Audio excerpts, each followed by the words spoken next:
ఇప్పుడు చెప్పబోయేది ప్రతి నెల మీ ఫ్యూచర్ సాలరీని దొంగలిస్తున్న గది దొంగ గురించి. అదే ఈఎంఐ ప్రిజన్. ఈఎంఐ మనకు చాలా చిన్న పదంలా కనిపిస్తుంది. మంత్లీ జస్ట్ 2499 మాత్రమే, డైలీ జస్ట్ 83 మాత్రమే. అడ్వర్టైజ్మెంట్స్ కూడా ఇదే చెప్తాయి. కానీ ఎప్పుడైనా ఇది ఆలోచించారా?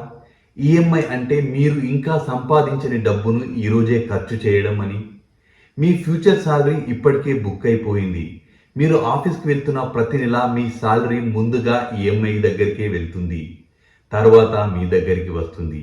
అందుకే చాలామంది సాలరీ క్రెడిట్ అయిన రోజే సంతోషపడతారు, మరుసటి రోజు అదే సాలరీని మళ్ళీ వెతుకుతారు. ఒక హోమ్ లోన్ అవసరం కావచ్చు, ఒక ఎడ్యుకేషన్ లోన్ ఇన్వెస్ట్మెంట్ కావచ్చు.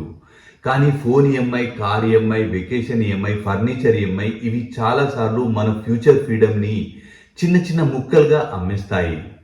ప్రతి ఈఎంఐ రేపటి జీవితానికి ఈరోజు ఖర్చు చేసిన రిసిప్ట్ లాంటిది. కానీ ఒక ప్రశ్న, ఎందుకు సాలరీ 30,000 ఉన్నప్పుడు మనీ సరిపోదు, సాలరీ 1 lakh అయినా అదే ఫీలింగ్ వస్తుంది? ఎందుకు? ఎప్పుడైనా ఆలోచించారా?